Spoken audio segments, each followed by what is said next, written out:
ایک حدیث بڑے زور و شور سے پڑھی جاتی ہے، میں تھوڑی سی اس کی وضاحت کر دوں تاکہ ہو سکتا ہے اسٹریم میں کوئی سوال آئے بھی. تو اور ویسے بھی پہلے یہ سوال میرے خیال سے آ چکا ہے، میں نے مختصر طور سے اس کو بتایا بھی تھا. تو یہ دیکھ لیتے ہیں. یہ وہ ایک روایت ہے نا صحیح بخاری کی کہ عمر رضی اللہ تعالیٰ عنہ سے مروی ہے، وہ کہتے ہیں کہ اللہ کے نبی.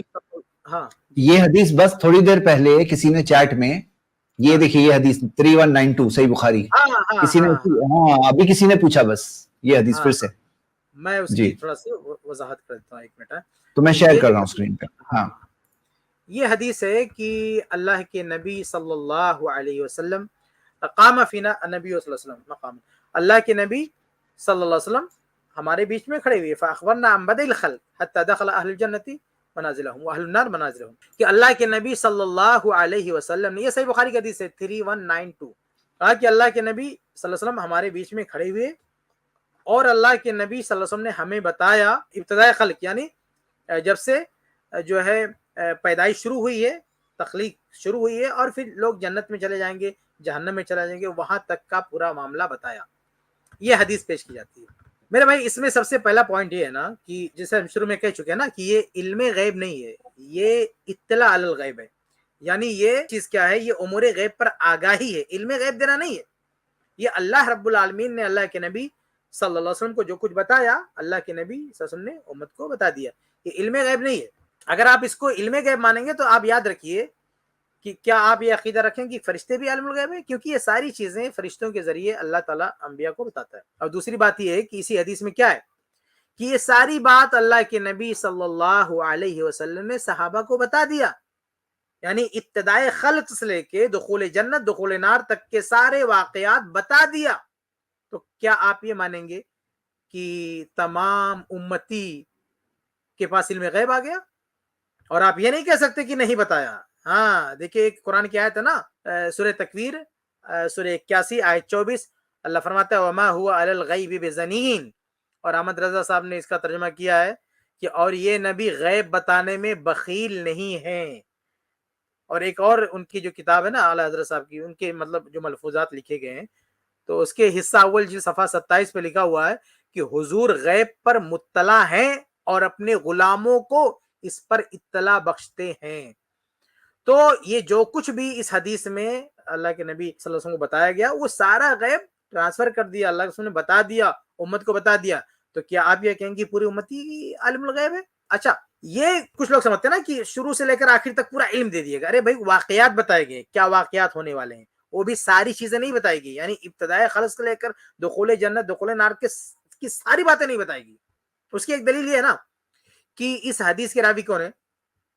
اس حدیث کے راوی عمر فاروق رضی اللہ تعالیٰ عنہ سے. صحیح مسلم کی حدیث ہے، صحیح مسلم کی حدیث ہے، حدیث نمبر 3032 3032 صحیح مسلم کی حدیث ہے.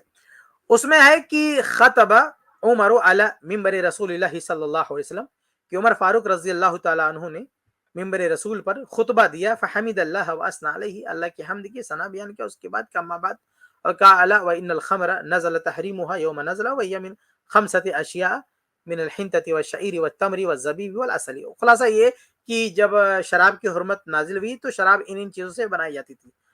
اور آگے کہتے ہیں وَوَدِدْتُ أَيُّهَا النَّاسِ أَنَّ رَسُولَ اللَّهِ صلی اللہ علیہ وسلم كَانَ أَحِدَ إِلَيْنَا فِيهَا، اور میری خواہش ہے کہ اللہ کے نبی صلی اللہ علیہ وسلم نے ہم کو بتا دیا ہوتا الجد دادا کی وراثت کا مسئلہ، کلالہ کا مسئلہ، اور وہ ابواب من ابواب الربا اور سود سے متعلق کچھ اور مسائل.